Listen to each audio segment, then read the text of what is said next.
시간이 되었습니다. 이제 다 같이 기도하심으로 2021년 3월 7일 주일 예배를 시작하겠습니다. 여호와를 두려워하는 너희여 그를 찬송할지어다. 야곱의 모든 자손이여 그에게 영광을 돌릴지어다. 너희 이스라엘 모든 자손이여 그를 경외할지어다.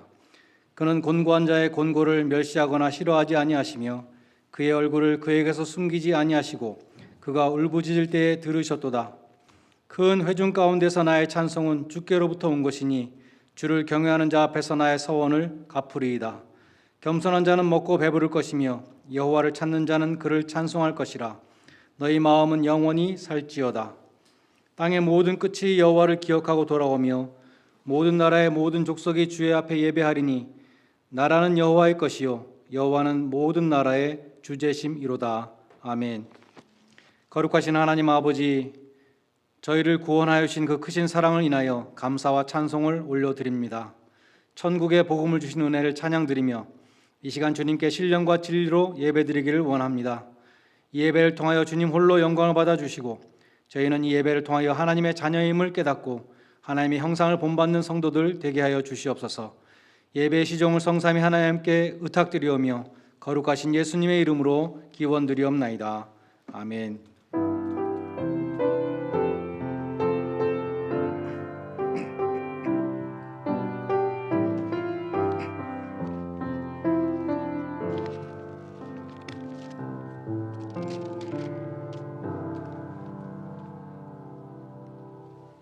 다 함께 일어나셔서 구장 찬송을 함께 부르시겠습니다.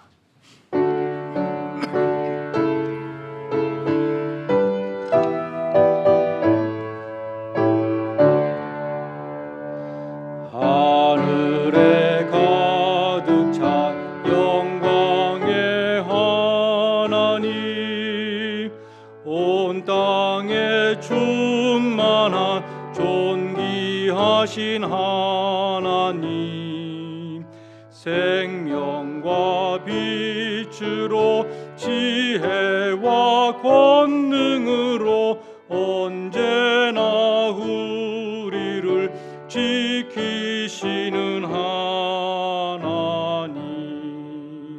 성부와 성자와 성령 삼위의 하나님, 우리 예배를 받아주시오.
시편 34편 말씀을 함께 교독하시겠습니다.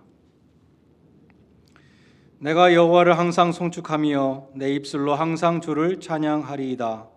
내 영혼이 여호와를 자랑하리니 곤고한 자들이 이를 듣고 기뻐하리로다. 나와 함께 여호와를 광대하시다 하며 함께 그의 이름을 높이세. 내가 여호와께 간구하매 내게 응답하시고 내 모든 두려움에서 나를 건지셨도다. 이 곤고한 자가 부르짖음에 여호와께서 들으시고 그의 모든 환난에서 구원하셨도다. 여호와의 천사가 주를 경외하는 자를 둘러 진치고 그들을 건지시는도다. 너희는 여호와의 선하심을 맛보아 알지어다. 그에게 피하는 자는 복이 있도다. 너희 성도들아 여호와를 경외하라. 그를 경외하는 자에게는 부족함이 없도다. 젊은 사자는 궁핍하여 줄일지라도 여호와를 찾는 자는 모든 좋은 것에 부족함이 없으리로다. 아멘. 사도신경으로 신앙 고백 드리겠습니다. 전능하사 천지를 만드신 하나님 아버지를 내가 믿사오며 그 외아들 우리 주 예수 그리스도를 믿사오니 이는 성령으로 잉태하사 동정녀 마리아에게 나시고 본디오 빌라도에게 고난을 받으사 십자가에 못 박혀 죽으시고 장사한 지 사흘 만에 죽은 자 가운데서 다시 살아나시며 하늘에 오르사 전능하신 하나님 우편에 앉아 계시다가 저리로서 산자와 죽은 자를 심판하러 오시리라. 성령을 믿사오며 거룩한 공회와 성도가 서로 교통하는 것과 죄를 사하여 주시는 것과 몸이 다시 사는 것과 영원히 사는 것을 믿사옵나이다. 아멘. 자리에 앉으셔서 151장 찬송을 함께 부르시겠습니다.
십자가 내가 처음 볼 때에 나의 맘에 큰 고통 사라져 오늘 믿고서 내는 밝았네 참 내 기쁨 영원하도다 늘 울어도 그 큰 은혜 다 갚을 수 없네 나 주님께 몸 바쳐서 주의 일 힘쓰리 십자가 내가 처음 볼 때에 나의 맘에 큰 고통 사라져 오늘 믿고서 내는 밝았네 참 내 기쁨 영원하도다 안영화 집사님의 인도로 함께 기도하시겠습니다.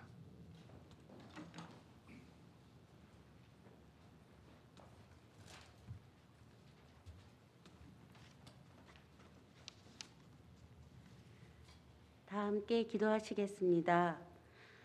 사랑의 하나님, 지난 한 주간도 눈동자같이 보살펴 주셔서 이렇게 거룩한 주일 함께 예배드리게 됨에 감사합니다.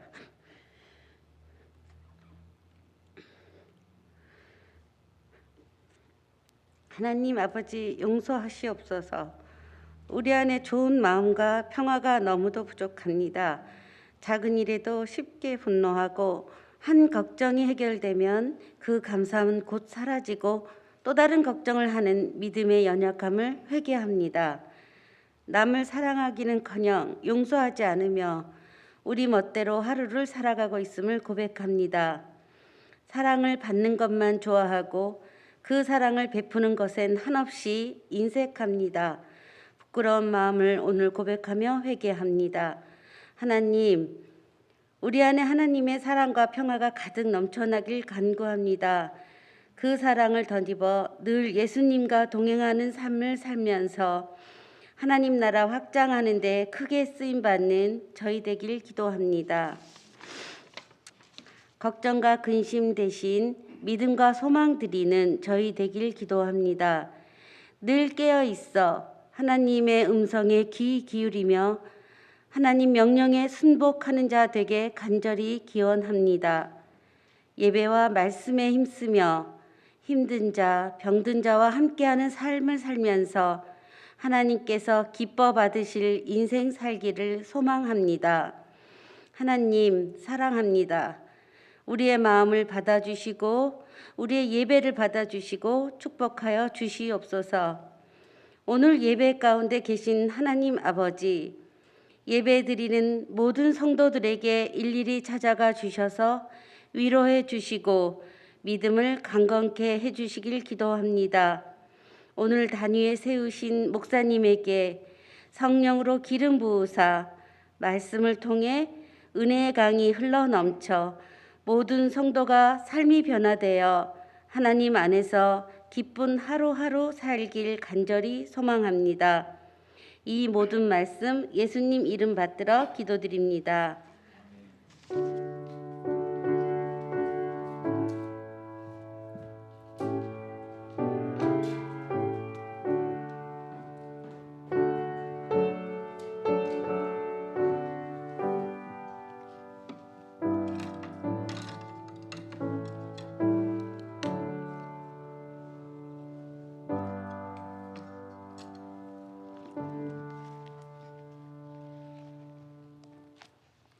성경 말씀 민수기 30장 1절로 16절 말씀을 봉독하겠습니다. 민수기 30장 1절로 16절 말씀 제가 봉독하겠습니다. 모세가 이스라엘 자손 지파의 수령들에게 말하여 이르되 여호와의 명령이 이러하니라. 사람이 여호와께 서원하였거나 결심하고 서약하였으면 깨트리지 말고 그가 입으로 말한 대로 다 이행할 것이니라.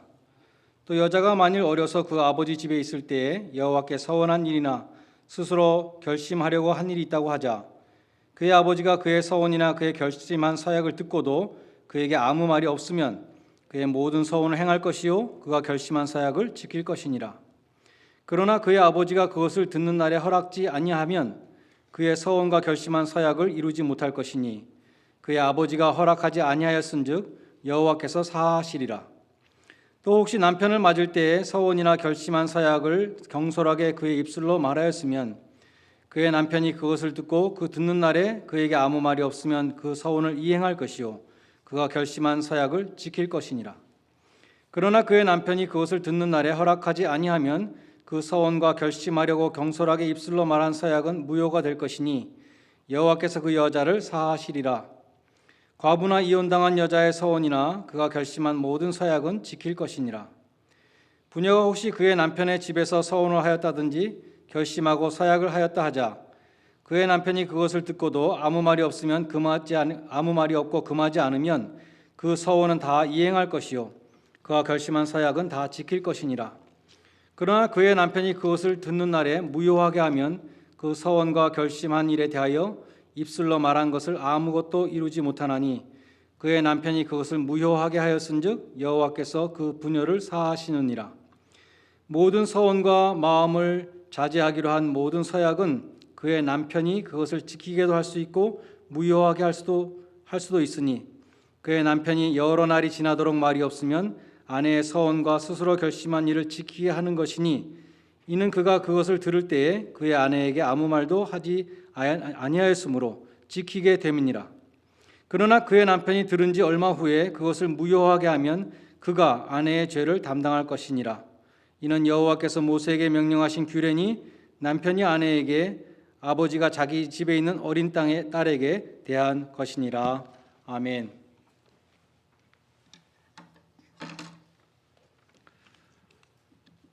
오늘 읽은 민수기 30장 이 말씀은 한 문장으로 간단히 요약하면 여자가 하나님께 한 서원을 아버지나 남편이 무효로 만들 수 있다는 내용입니다. 여자가 하나님께 한 서원을 아버지나 남편이 무효로 만들 수 있다. 성경에는 맹세와 서원이 나오는데요. 맹세는 영어로 oath라 그러고 서원은 vow라고 성경에 되는데 우리 세상에서는 뭐 하는 거 말고 성경에서만 말하면 이 차이점이 무엇인가? 성경에서 맹세는 하나님의 이름으로 하라 그랬습니다. 하나님의 이름으로 사람에게 하는 것입니다. 내가 하나님의 이름으로 이것을 꼭 행할 것을 맹세합니다 라고 사람에게 맹세하는 것이죠. 서원은 하나님께 드리는 거예요. 하나님께 드리는데 성경에 나오는 서원은 대부분 조건부 서원입니다. 성경에 나오는 대표적인 조건부 서원으로 야곱과 한나의 서원을 들 수 있습니다. 야곱은 에서를 피해서 멀리 외삼촌 집으로 도망을 가면서 광야에서 서원을 했습니다. 야곱이 서원하여 이르되 하나님이 나와 함께 계셔서 내가 가는 이 길에서 나를 지키시고 먹을 떡과 입을 옷을 주시며 내가 평안히 아버지 집에 돌아오게 하시면 이것이 조건입니다. 그렇게 해주시면 여호와께서 나의 하나님이 되실 것이요 내가 기둥으로 세운 이 돌이 하나님의 집이 될 것이며 내가 하나님께서 나에게 주신 모든 것의 10분의 1을 반드시 하나님께 드리겠나이다 라고 서원을 했습니다. 한나도 역시 조건부 서원을 했습니다. 한나가 마음이 괴로워서 여호와께 기도하고 통곡하며 서원하여 이르되 만군의 여호와여 만일 주의 여종의 고통을 돌아보시고 나를 기억하사 주의 여종을 잊지 아니하시고 주의 여종에게 아들을 주시면 내가 그의 평생의 그를 여호와께 드리고 내 아들의 머리에 삭도를 대지 않겠습니다. 나실인으로 평생을 드리겠다고 서원을 한 것입니다. 후에 한나는 사무엘을 낳았고 남편에게 이렇게 말합니다. 아이가 젖을 떼면 내가 그를 데리고 가서 성소에 데리고 가는 것이죠. 여호와 앞에 뵙게 하고 거기서 영원히 있게 하리이다. 젖된 그 갓난 아이와 같은 젖밖에 안 뗀 아이를 성소에 데려가서 제사장한테 맡기고 거기 놔두고 떼어놓고 오겠다는 것입니다. 그러자 남편 엘가나가 그대의 소견에 좋은 대로 하라라고 허락을 했습니다. 만약 그때 남편이 반대를 했다면 한나의 서원은 무효가 되는 것이죠. 그렇게 이해하기 쉬울 것입니다. 서원을 지키지 않아도 되는 경우들을 여자가 서원했을 때 그 서원을 지키지 않아도 되는 일종의 예외 조항들을 오늘 본문에서 말씀하고 있습니다. 오늘 본문 2절은 예외 조항을 말씀하기 전에 먼저 서원은 반드시 지켜야 된다는 일반 조항을 먼저 말씀하죠. 사람이 여호와께 서원하였거나 결심하고 서약하였으면 깨뜨리지 말고 그가 입으로 말한 대로 다 이행할 것이니라. 왜 우리가 서원한 것을 하나님 앞에 꼭 지켜야 합니까? 여러 가지 이유가 있겠지만 우리가 하나님의 자녀이기 때문입니다. 사탄은 거짓의 아비라고 했잖아요. 하나님은 진리의 아비, 빛들의 아버지. 사탄의 자식들은 거짓말을 하는 사람들이고 하나님의 자녀들은 아버지의 본을 받아서 아버지의 형상을 본받아서 참된 것을 말하고 자기가 말한 것을 지키는, 말을 바꾸지 않고 트루스 텔러가 되는 것이 중요하다는 것입니다. 더군다나 하나님 앞에 약속을 했으면 그것은 반드시 지켜야 한다는 것이죠.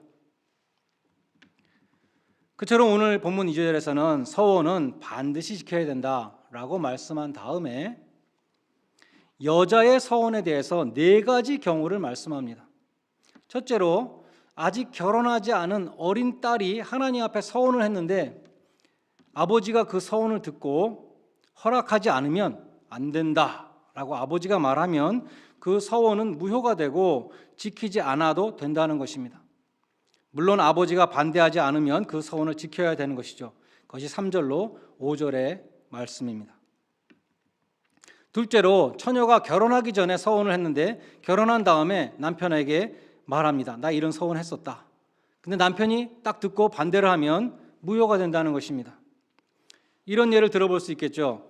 믿음 좋은 처녀가 하나님께 나는 이 다음에 결혼하면 아이를 낳지 않겠습니다. 아이를 낳으면 아이한테 들어가는 시간이 너무 많아서 하나님 앞에 섬기는 시간이 그만큼 뺏기니까 나는 하나님 앞에 모든 시간을 다 드리기 위해서 아이를 낳지 않겠습니다. 이런 서원을 할 수 있겠죠. 결혼을 하고 남편한테 얘기합니다. 나 처녀 때 아이를 낳지 않기로 서원했어. 남편이 듣고 안 돼 라고 말하면 그 서원은 무효가 된다는 것입니다. 그것이 6절로 8절의 말씀입니다. 셋째로 과부나 이혼당한 여자로서 남편이 없는 여자는 독립적이기 때문에 자신이 하나님 앞에 드린 모든 서원을 지켜야 합니다. 그것이 9절의 말씀입니다. 넷째로 결혼한 다음에 부인이 서원한 것, 그것을 듣고 남편이 허락지 않으면 무효가 된다는 것입니다. 남편이 처음 들었을 때는 가만히 있다가 한참 지나서 반대를 하면, 그래서 부인이 서원을 못 지키게 된다면 그 서원을 못 지킨 죄를 남편이 감당해야 된다. 그것이 10절로 15절의 말씀입니다. 이러한 내용 속에 있는 원리는 무엇인가 하면 가장의 권위와 또 가족들은 가장의 권위에 순종해야 된다는 것을 보여주는 것입니다. 여자는 아버지와 남편의 권위 아래에 있기 때문에 아버지와 남편이 서원을 승인해야 한다는 기본 원리를 말씀합니다. 그들은 여자의 서원을 무효로 만들 수도 있습니다. 하나님은 가정의 질서와 하모니를 위해서 이러한 규정을 주셨습니다. 구약 성경은 물론 신약 성경에서도 가정의 권위는 가장에게 있다. 아버지 그리고 남편에게 있다고 말씀합니다. 물론 남편보다 더 잘난 부인이 있을 수 있습니다. 부모보다 잘난 자식들이 있을 수 있죠. 또 그래야 집안에 장래가 있겠죠. 학교에서도 선생님보다 똑똑한 학생이 있습니다. 군대에서도 장교보다 잘난 사병들이 있죠. 그렇지만 공동체에서는 그 공동체를 지도하는 권위를 받은 사람이 있는데 그 사람의 권위를 존중해 주어야 공동체의 질서와 하모니가 유지되는 것입니다. 그래서 이러한 말씀을 주신 것입니다. 설교 초반에 서원은 조건부로 하나님께 하는 것이고 맹세는 하나님의 이름으로 사람에게 하는 것이다. 이렇게 말씀드렸습니다. 신명기 6장 13절에 보면 내 하나님 여호와를 경외하며 그를 섬기며 그의 이름으로 맹세할 것이니라. 그래서 우리 웨스트민스터 신앙 고백에도 보면 맹세에 대한 규정에 반드시 하나님의 이름으로 맹세하기 때문에 정말 이것을 함부로 해서는 안 되고 정말 이것을 경건한 마음으로 중한 마음으로 하나님 앞에서 하나님의 이름으로 맹세를 하라고 그렇게 또 설명한 것이 있어요. 성경에 나오는 맹세 중에 가장 유명한 것은 다윗과 요나단의 맹세입니다. 요나단이 하나님 앞에서 다윗과 언약했습니다. 요나단이 다윗에게 이르되 우리 두 사람이 여호와의 이름으로 맹세하여 이르기를 여호와께서 너와 나 사이에 계시고 내 자손과 네 자손 사이에 계시리라. 여호와의 이름으로 다윗과 요나단이 맹세를 했습니다. 사무엘하 9장 3절에 보면 다윗이 이렇게 말합니다. 사울의 집에 남은 사람이 있느냐? 내가 그 사람에게 하나님의 은총을 베풀고자 하노라. 그렇게 말해요. 다윗은 사울의 집 사람들을 선대할 의무가 없었습니다. 어떻게 보면 자기를 죽이려고 그렇게 쫓아다니던 사울 왕이 죽고 전혀 다른 집안에서 요나단이 왕이 된 것이 아니라 전혀 다른 집안에 다윗이 왕이 됐으니까 이 사울 집안은 어떻게 보면 다 죽여야 되는 것이죠. 그러나 다윗은 사울의 손자요 요나단의 아들인 무비보셋에게 하나님의 은총을 베풀었습니다.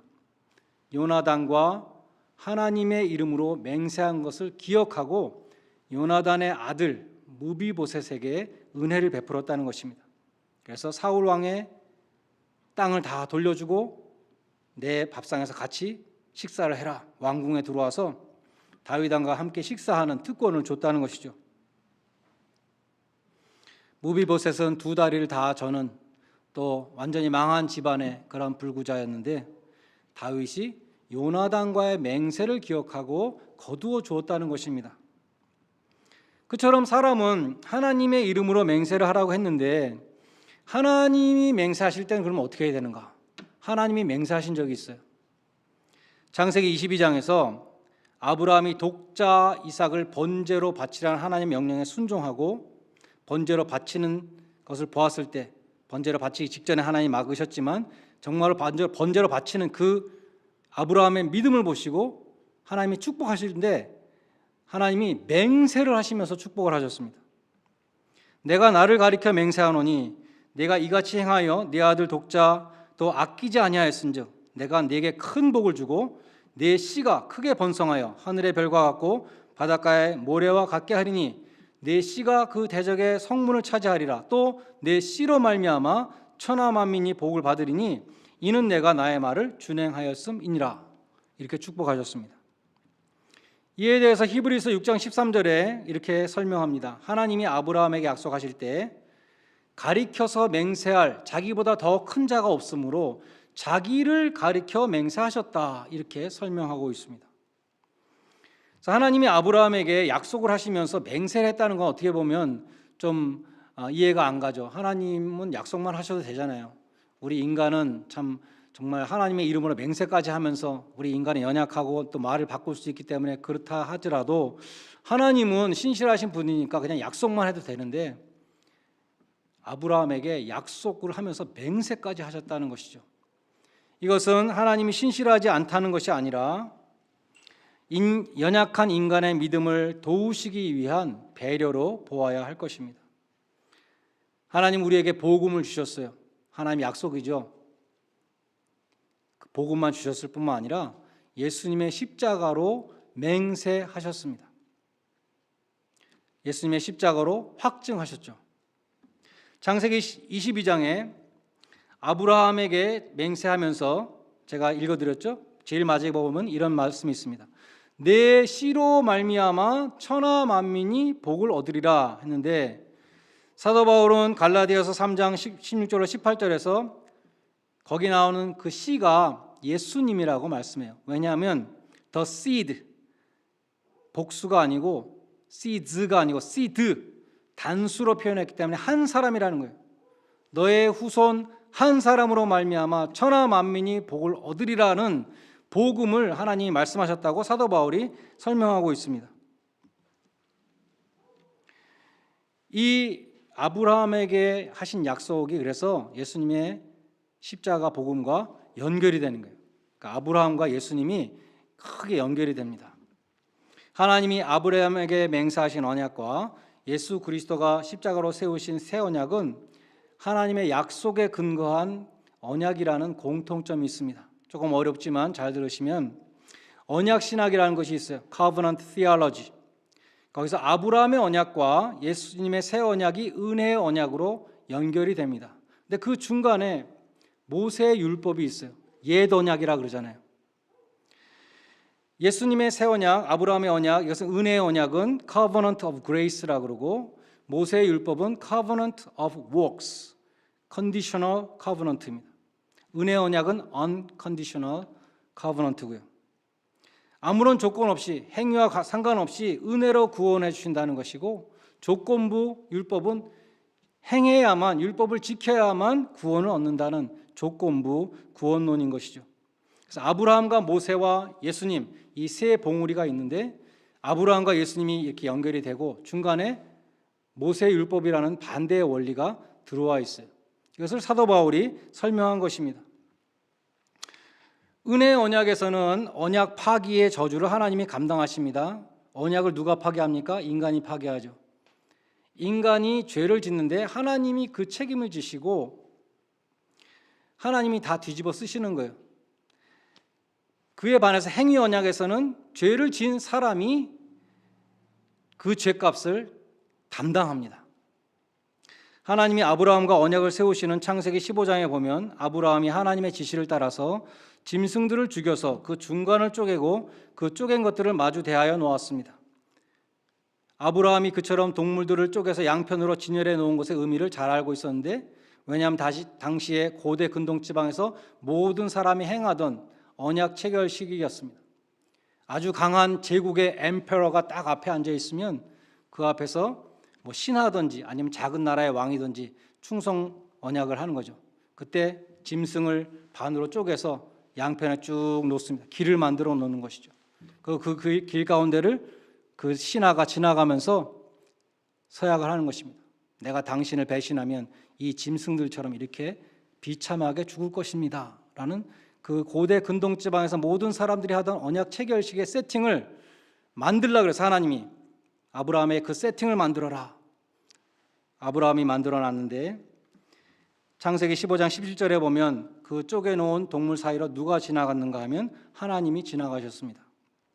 해가 져서 어두울 때에 연기 나는 풀무가 보이며 타는 횃불이 쪼갠 고기 사이로 지나더라. 하나님이 지나가셨어요. 아브라함이 지나간 것이 아니라. 그래서 보여준 것은 이 언약, 너와 내가 세운 이 언약은 그 언약이 파기되었을 때 책임도 내가 진다라는 것을 하나님이 보여주신 것이죠. 그래서 은혜 언약이라는 것입니다. 누가복음 20장 20절에서 예수님은 내 피로 세운 새 언약이다. 마태복음 26장 28절에도 이것은 죄 사함을 얻게 하려고 많은 사람을 위하여 흘리는 바 나의 피 언약의 피니라. 언약의 피를 예수님이 흘리신다 그랬어요. 죄는 인간이 지을 것인데 그 모든 죄값을 예수님이 다 치르신다고 약속하신 것입니다. 속죄의 피를 주님이 흘리시겠다고 말씀하십니다.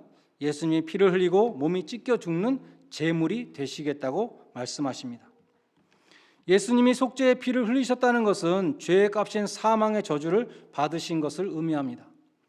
죄는 인간이 지었는데 주님이 속죄의 피를 흘리고 죽으셨습니다. 그러므로 주님의 피로 세운 새 언약도 은혜 언약이죠. 그래서 아브라함의 은혜의 언약과 예수님의 은혜의 언약이 이렇게 연결되는 중요한 연결인데 그 가운데 율법이 왜 들어왔냐 하는 것입니다. 하나님이 율법을 주실 때에도 언약 체결식이 있었습니다. 출애굽기 24장에 보면 모세가 언약서를 가져다가 백성들 앞에서 낭독했습니다. 그러자 백성들이 엄숙히 서약했습니다. 여호와의 명하신 모든 말씀을 우리가 준행하겠습니다. 그러자 모세가 제단에서 소의 피를 취해서 백성들에게 뿌리며 이는 여호와께서 모든 말씀에 대하여 너희와 세우신 언약의 피니라. 언약의 피를 백성들에게 뿌렸습니다. 백성들에게 피가 막 뿌려졌겠죠? 죄값은 백성들이 죄를 지면 죄를 지은 사람이 받게 되는 것입니다. 그러므로 옛 언약은 행위 언약이죠. 율법 아래 있는 인간은 율법을 지켜야만 저주를 면할 수 있습니다. 율법 아래 있는 인간은 모든 율법을 다 지켜야만 구원을 얻을 수 있습니다. 그럼 왜 하나님께서 이렇게 은혜 언약도 주시고 행위 언약도 주시고 정반대의 원리를 하나님이 왜 주셨을까? 하나님은 왜 이렇게 모순적이신가? 하나님은 정말 은혜를 베풀어 주시는 은혜의 하나님인가? 아니면 행위대로 갚으시는 공의의 하나님이신가? 그러한 의문이 생깁니다. 하나님은 율법을 왜 주셨는가? 바울이 갈라디아서 3장 19절에서 설명했습니다. 율법이란 범법함을 인하여 더한 것이라. 공동 번역에 보면 죄가 무엇인지 알게 하시려고 덧붙여 주신 것이다. 현대인의 성경에 보면 죄가 무엇인지 깨닫게 하기 위한 것이다. 이렇게 번역되어 있습니다. 율법은 그런 목적을 가지고 예수님이 오실 때까지 한시적으로 운영된 제도였습니다. 그래서 율법은 expiration date가 있는 것이죠. 예수님이 오시면 그 효력이 끝나는 것입니다. 바울은 로마서 5장 20절에서 율법이 가입하였다는 표현을 씁니다. 중간에 들어왔다는 것이죠. 왜 중간에 들어왔나? 아브라함과 예수님이 연결되는 이 연결에 왜 정반대가 들어왔는가? 율법은 죄를 죄되게 한다. 율법은 모든 사람을 죄인으로 만듭니다. 율법은 온 세상을 하나님의 심판 아래 가둡니다. 로마서 3장 19절 말씀입니다. 그래서 율법이란 모든 인간들을 죄인으로 만들고 온 세상을 심판 아래, 저주 아래 가두게 되는 것이죠. 그래서 그 결과로서 하나님이 제시하시는 유일한 구원의 길인 예수님을 바라보게 하는 기능이 바로 율법이라고 설명하는 것입니다. 갈라디아서 3장 24절은 말씀합니다. 이같이 율법이 우리를 그리스도에게로 인도하는 초등교사가 되어, 옛날 한글 성경에는 몽학 선생이라고 했죠.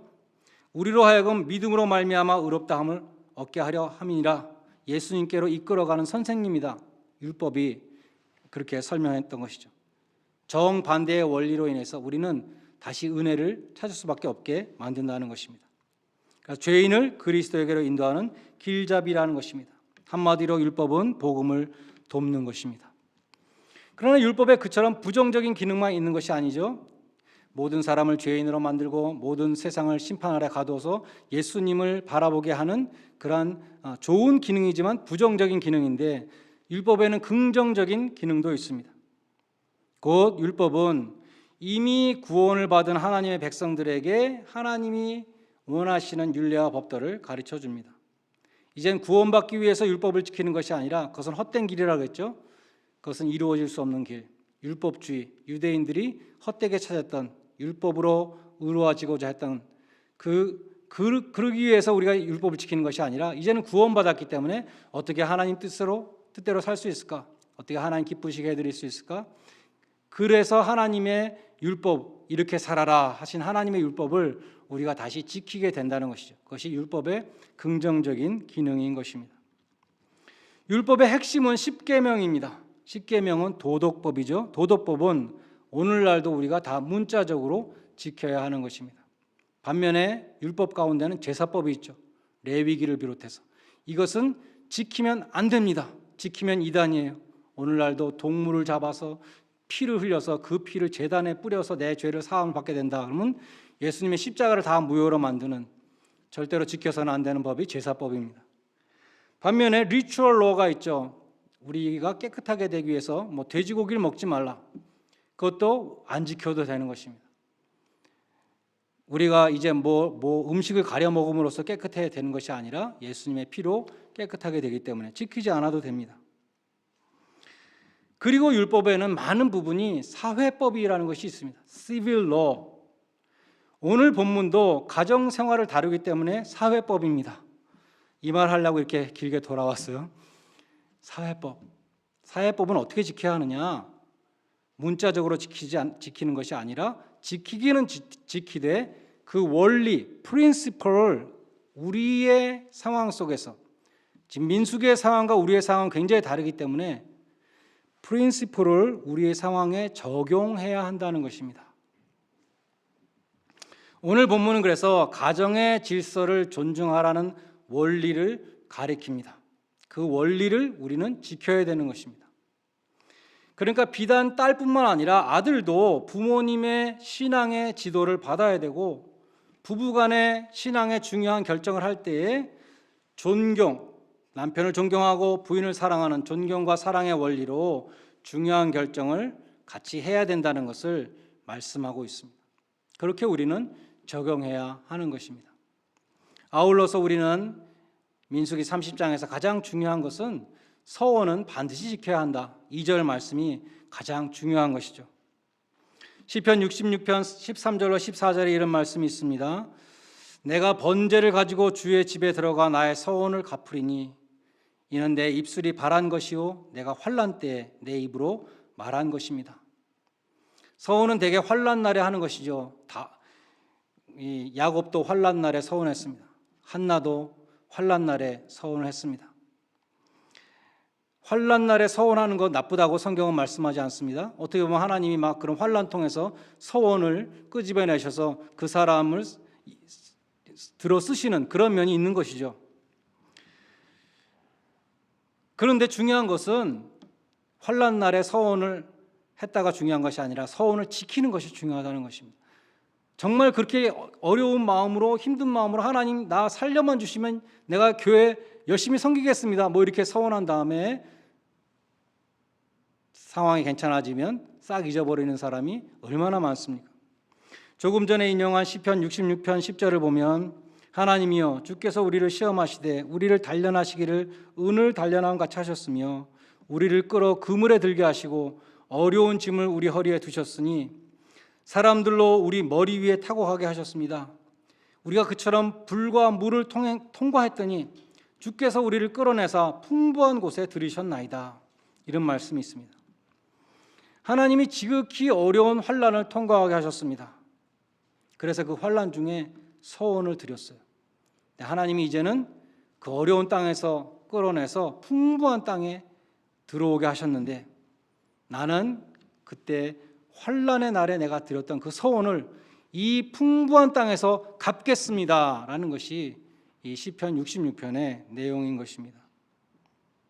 환난 날에 서원한 것을 풍부한 땅에서 드리겠다고 말씀합니다. 서원의 많은 것들은 하나님께 드린 것과 상관이 있죠. 그래서 우리가 지난주에 상고한 28장, 29장 그 예물에 대한 그 많은 규정 다음에 서원이 나오는 것은 많은 서원은 예물과 관련이 있기 때문인 것입니다. 여러분은 어려움을 당했을 때 서원한 적이 있으십니까? 그런데 혹시 형편이 좋아지니까 잊어버리지는 않으셨습니까? 여러분이 환난 때에 서원한 것을 하나님은 기억하고 계십니다.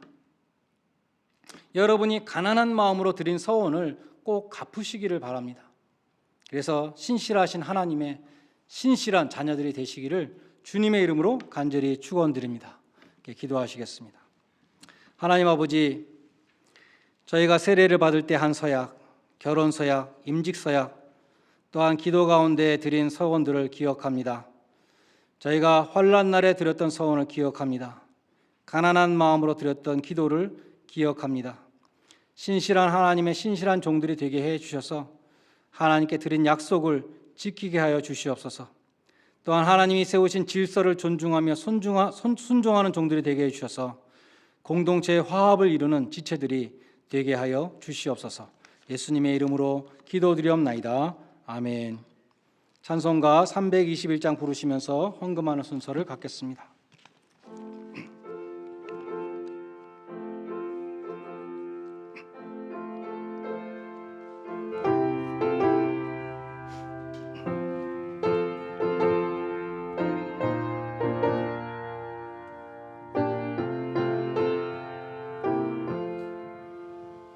날 대속하신 예수께 내 생명 모두 드리니 늘 진실하게 하소서. 내 구주 예수여, 나 구주 위에 살리라. 내 기쁨 한량 없으리. 내 갈 길 인도하소서. 내 구주 예수여, 날 구원하신 예수를 일평생 의지하오니 날 영접하여 주소서. 내 구주 예수여, 나 구주 위에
말씀을 전해드리겠습니다.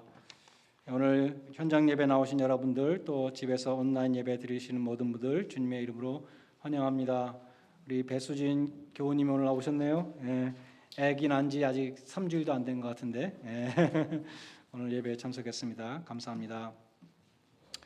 11시 작년 예배는 현장 예배와 온라인 예배로 드리고 12시 30분 현장 예배, 청년 예배는 현장 예배로 드립니다.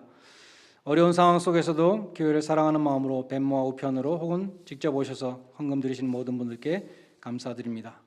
시니어 교우님들과 회복 중인 교우님들 위해서 기도 부탁합니다. 이제 순환주일과 고난주간 그리고 부활주일을 앞두고 있습니다. 순환주일은 3월 28일입니다. 3월 28일 순환주일에 성찬식을 거행하겠습니다. 우리가 2020년 1년 동안 성찬식을 한 번도 하지 못했는데 그래서 이번에 성찬식을 합니다. 근데 온라인으로 순환주일에 예배 드실 분들은 이번 수요일부터 순환주일 사이에 아무 때나 교회 오셔서 일회용 성찬 키트를 가져가시기 바랍니다. 우리 입구에 비치해 놓도록 하겠습니다. 그날 현장 예배 오시는 분들도 일회용 성찬 키트로 성찬을 할 것입니다. 고난주간은 순환주일 다음 날 월요일 3월 29일 월요일부터 4월 3일 토요일까지인데 고난주간 특별 새벽기도회 매일 새벽기도회로 드리도록 하겠습니다. 그리고 4월 4일 부활주일에 세례입교 유아 세례식을 갖습니다. 세례입교 유아 세례 받기 원하시는 분들은 미리 신청해 주시기를 바라겠습니다. 또 한 가지 중요한 광고는 다음 주일부터 썸머 타임이 시작됩니다. 다음 주일 새벽 2시에 데일라이트 세이빙 타임이 시작되죠. 그래서 토요일 밤에 주무실 때 시간을 바꾸시기 바랍니다. 밤 10시를 11시로 바꾸는데 1시간 잃어버리죠. 우리 가을을 위해서 세이빙해 두시고 이 스마트폰은 다 그냥 자동으로 바뀌지만 벽걸이 시계는 이제 바꾸셔야 될 것입니다. 그래서 착오 없으시기를 바라겠습니다. 봉사자를 모집합니다. 우리 미디어 팀 섬기시기 원하시는 분들은 백유영 집사님께 말씀해 주시기를 바랍니다. 미디어 팀을 섬기시던 집사님 3분이 이미 한국에 가셨거나 한국에 가시거나 지금 이제 많은 어려움이 있어요. 또 청년들은 지금 15명밖에 교회 나오는 청년들이 없는데 또 15명이 다 봉사하는 거 아니잖아요. 봉사하는 사람은 6명밖에 없습니다. 그래서 청년 1명이 몇 가지 일을 지금 하고 있어요. 그래서 우리 집사님들 가운데 우리 미디어 팀을 좀 도와주실 수 있는 분들이 계시면 좋겠습니다. 백영 집사님에게 말씀해 주시면 좋겠어요. 우리 예배 시간에 사용하는 PPT를 작성하는 것이기 때문에 그렇게 어려운 일은 아닙니다. 많이 협조해 주시기를 부탁드리겠습니다. 오늘 사모가 어지럼증으로 교회를 나오지 못했습니다. 여러분들 위해서 기도해 주시면 감사하겠습니다. 다 일어나셔서 마지막 1장 찬송 함께 부르시겠습니다.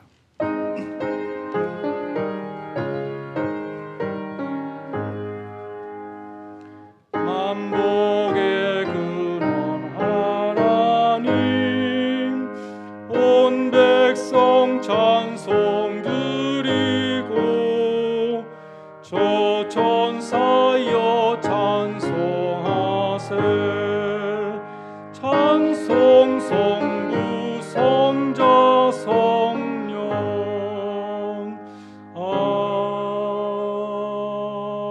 아멘. 기도하시겠습니다. 감사하신 주님, 지난 1년 동안 현장 예배 불씨를 꺼뜨리지 않고 살려나갈 수 있도록 도와주셔서 감사드립니다. 이제 저희의 피곤한 손과 연약한 무릎을 일으켜 세워주셔서 자리를 털고 다시 일어나 주님이 명하신 사명을 힘있게 감당하는 교회가 되게 하여 주시옵소서. 너싱홈에 계시는 차춘자 권사님을 비롯하여 시니어 교우님들의 건강을 지켜주셔서 감사드립니다.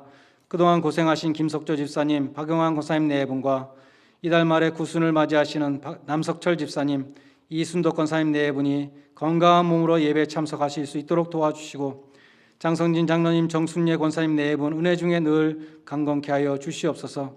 김선재 사모님의 불편하신 곳마다 안수해 주셔서 영육간의 강건함으로 지켜주시옵소서. 팬데믹 동안에 현장 예배에 나올 수 있도록 김은재 사모님의 발걸음을 인도해 주심을 감사드립니다. 또한 오늘 예배에 참석하신 신춘자 권사님과 집에 계시는 신윤기 장로님 건강을 아울러 지켜주시옵소서. 이수경 집사님 풀타임으로 일하시면서 현장 예배에 빠짐없이 참석해 하심을 감사드립니다.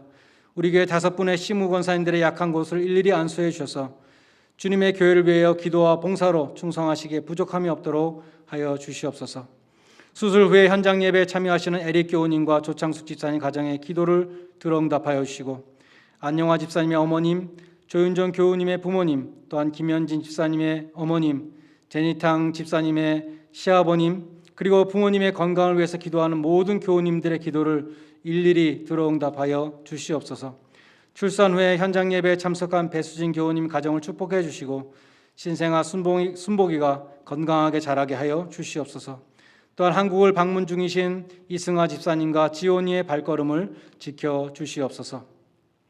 사랑의 주님, 이 시간 원근 각처에서 예배드리는 교우님들 한 분 한 분 찾아가 위로하여 주시고, 세상에 줄 수 없는 평안을 내려주시며 앞길의 모든 어려움을 주님의 손을 붙들고 믿음으로 이기게 하여 주시옵소서. 병원과 치과, 또한 학교와 제일, 직장과 사업처에서 많은 사람들을 대하는 교우님들과 그 가정을 감염으로부터 보호해 주시고 속히 백신을 공급받아 바이러스의 위험에서 벗어나게 하여 주시옵소서. 또한 집에서 근무하는 교우님들의 직장과 기업을 주님의 오른팔로 안보하여 주시고 각 가정을 은혜와 평강으로 지켜 주시옵소서. 하나님 아버지, 저희들에게 바칠 수 있는 특권을 주심을 감사드립니다. 천국의 보화를 쌓도록 축복해 주심을 감사드립니다. 저희가 눈에 보이는 우상을 섬기는 것이 아니라 참 하나님을 섬기며 보이지 아니하는 하나님 나라에 우리의 소망을 두게 하여 주시옵소서. 물질이 있는 곳에 마음도 있다고 하신 말씀과 같이 우리가 이 물질을 드리며 우리 마음이 주님을 향하게 하여 주시옵소서. 또한 이 물질에 축사해 주셔서 저희의 작은 정성으로 주님의 큰 뜻이 이루어지게 하시며 교회의 부흥 발전에 사용되게 하여 주시옵소서. 이제는 십자가 제단에서 속죄의 제물이 되신 주 예수 그리스도의 은혜와 환난 중에 드리는 기도를 들으시며 응답하시는 하나님 아버지의 무한하신 사랑하심과 말할 수 없는 탄식으로 우리의 기도를 도우시는 성령의 교통하심이 신실한 하나님의 신실한 자녀 되기를 소원하는 주의 모든 백성들 위해 이제로부터 영원까지 함께 있을지어다. 아멘.